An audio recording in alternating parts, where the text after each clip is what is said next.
we bought a race car from a guy. I don't know if they want to put this in this video. It's not a bad story. We bought a race car from this guy. Not our fault either. His partner come and repoed it and took it all the way to Tigard, Oregon.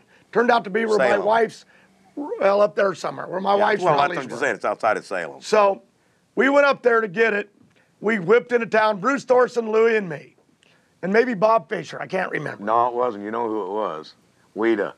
Remember we borrowed the car from the Weta? Yeah, so we go in there. We didn't have nothing to go that far. To repo the car, but we had a title to the trailer because the car had no title.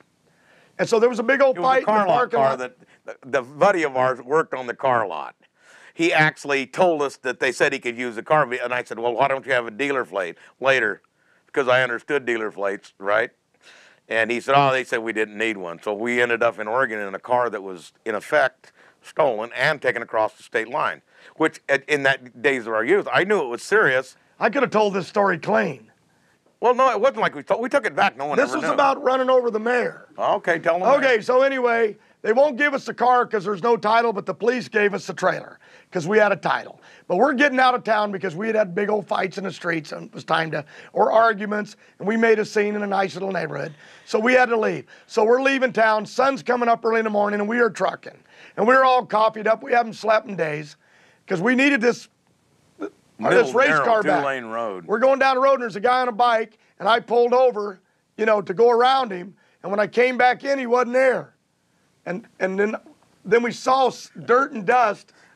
And what he did was when we went by, when the truck went by, he pulled out and didn't realize we had a trailer. Understand, we were only going about 15 miles an hour around this guy being careful. But because we were going so slow, he looked over, saw the car pass, and he had one of the helmets and the rubber drawers and stuff on. Even then, rolled him up the ball. He went right between the truck and the trailer.